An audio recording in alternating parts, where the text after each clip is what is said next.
Hey there, it's Cassidy Cash, that Shakespeare girl. This week, we are going to take a look at one of the biggest misunderstood myths about the life of William Shakespeare. You know that we've been discussing Twelfth Night as a Christmas play. Now, historians think that Twelfth Night was written by Shakespeare for Queen Elizabeth to celebrate Twelfth Night celebrations, which happens the night of January 5th ahead of Twelfth Day, which is January 6th. Now, there's no official court records of him performing this play for that purpose, but they think it would have been around the year 1601. What Twelfth Night's performance before Queen Elizabeth demonstrates for us is that Elizabeth enjoyed Shakespeare's theater. In fact, she called him to perform at court several different times and was obviously supportive of the theater and the arts. And many historians who write articles and even books on Shakespeare will tell you that Elizabeth I was a patron of Shakespeare. Once you look into the history of Shakespeare's playing company and who he actually worked for, it turns out we may not know as much as we think we do about Shakespeare and Queen Elizabeth I, which is why this week we're asking the question, did Shakespeare work for Elizabeth I?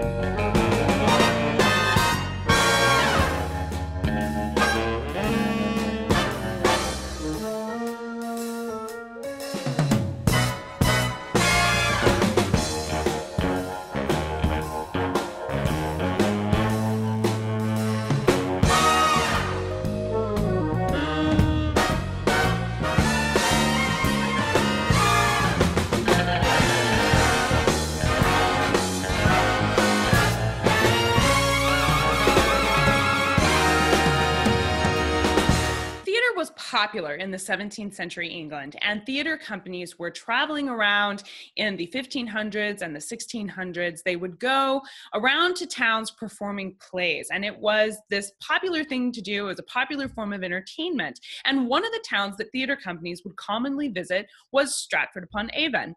And there are some writers, like James Shapiro in his book 1599, who suggest little William Shakespeare would have originally seen his very first play from a traveling theater company visiting his town. Now, the theater company experience would have been even more personal for a young William Shakespeare because it was his father who was in charge of approving the visiting theater company for performance.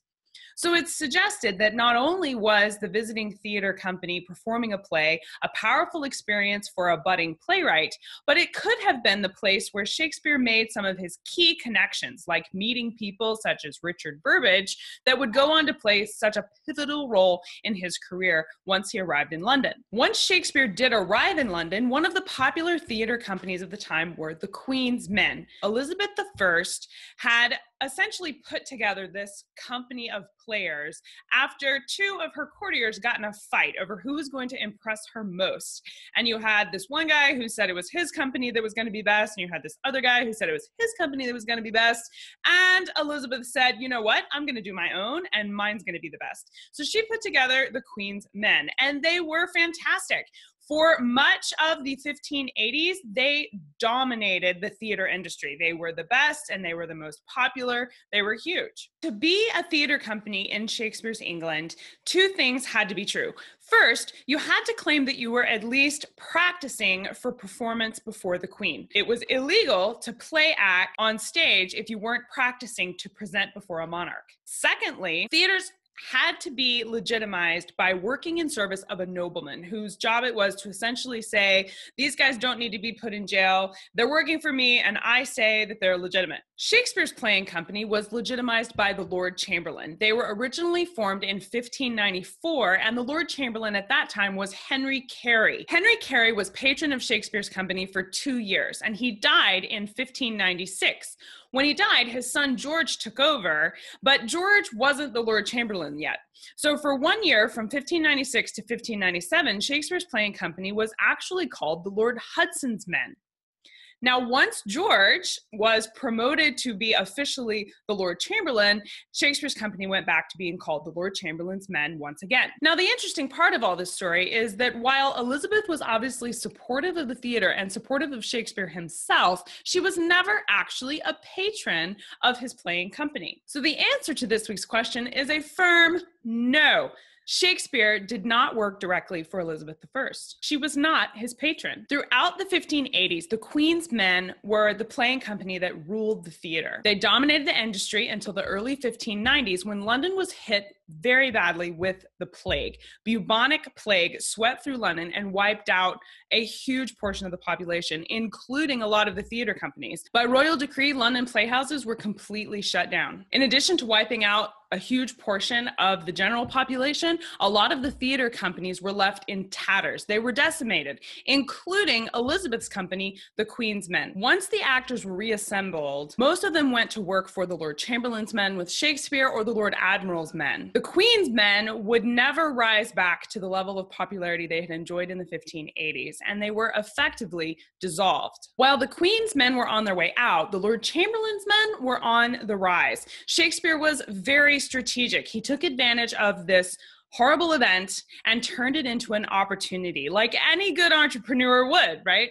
He saw that the bubonic plague had wiped out the Queen's Men and that her playing company was not going to recover the level of popularity that it had enjoyed before.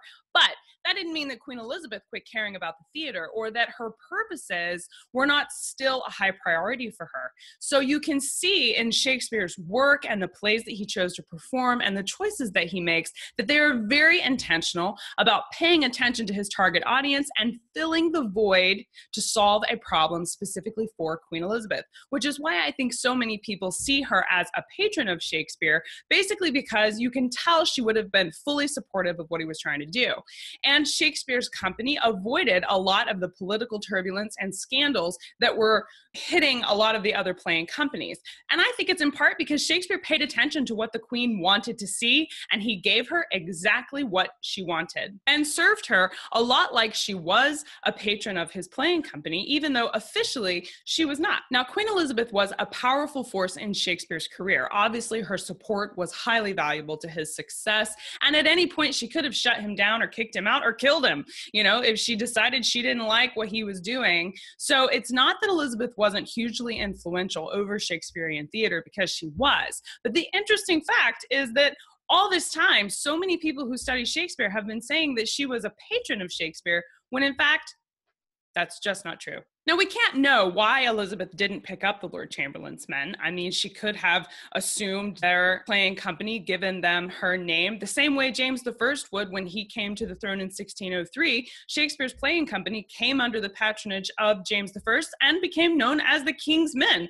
So changing your patron and thus changing your name was a common occurrence for these playing companies, and we can't know why Elizabeth could be both so supportive of Shakespeare's work, but unwilling to take him on as an official patron. What we can know is that upon closer inspection of actual history, Elizabeth I was not a patron of Shakespeare. That's it for this week. Thank you so much for joining me here at That Shakespeare Girl. I'm glad you were here. It's always fun to talk with you about Shakespeare, especially when we debunk myths. I'll see you guys next week.